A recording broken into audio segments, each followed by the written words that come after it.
All right, let's talk about numbers. We are just surrounded by them, right? You've got the ones plastered on the front of a box trying to sell you something, and then you've got these other numbers kind of buried deep in some government document. They tell two totally different stories. And honestly, one of them might just change how you see everything.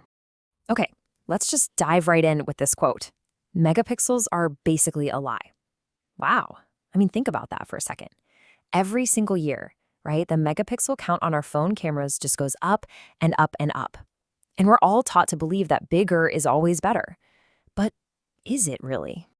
So, why do we keep falling for it? It's a simple question, but man, it gets right to the heart of how we buy things. You see a 108 megapixel camera. Then next year, there's a 200 megapixel one. That bigger number just feels like an upgrade, doesn't it? It feels like an improvement. But let's actually break down what's going on under the hood. So, to really get why it's a lie, we gotta understand the number itself. A megapixel. It's just a way of counting. It means 1 million pixels. That's it. The easiest way to think about it is like this. Imagine your photo is this giant, beautiful mosaic.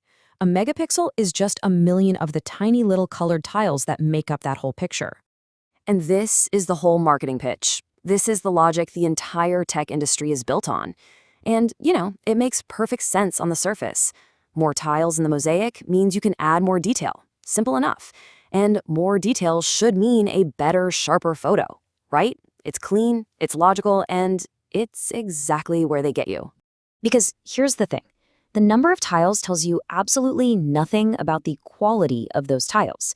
The real hero of your camera, the thing that actually makes your photos look good, is something they almost never talk about. It's the sensor size. So what even is a sensor?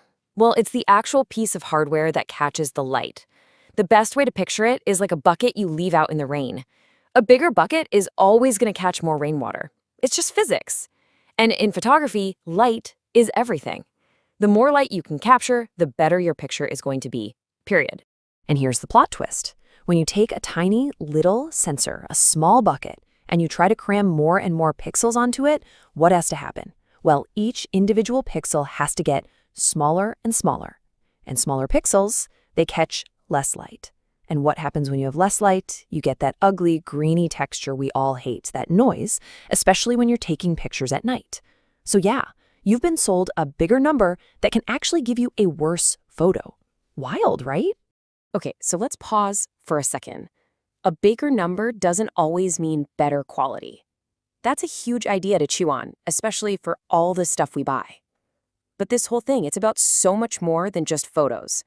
What happens when we look at numbers that aren't trying to sell us anything at all?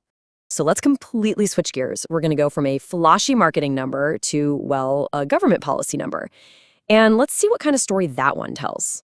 Okay, what you're looking at here is an official decree from the government of Vietnam. This is a policy document. It's not flashy. There's no marketing team that designed this. It's just policy. And you guessed it. Inside, it's packed with numbers. And at first glance, they're just figures on a page, right? 360,000, 15, 9. Just like 200 megapixels, they're totally abstract. They don't mean anything without context. But here's the difference. Unlike the number on a camera, the story behind these numbers is incredibly human. So that's the obvious question. Who gets this help? Who are these numbers even for? Because this isn't some product being sold to everyone. This is specific, targeted support. And the answer, well, it's right here. This help isn't for everybody.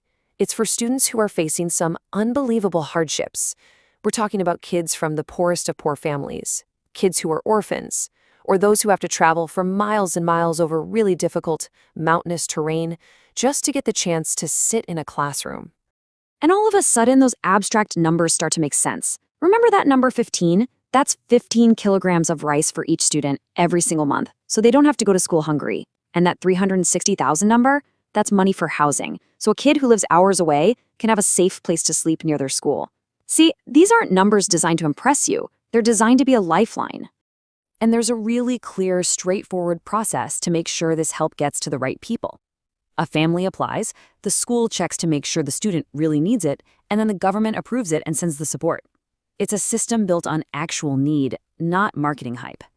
So let's just put these two things side by side. On one hand, you've got this big, flashy number like 200 megapixels, a number we now know can actually mean a worse, grainier photo.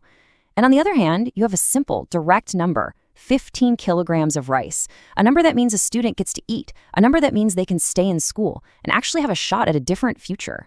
It's pretty clear, right? One number is for selling something, the other number is for solving something. And it really makes you wonder, what other numbers are you just accepting at face value every single day? Which ones are just marketing? And which ones really truly matter?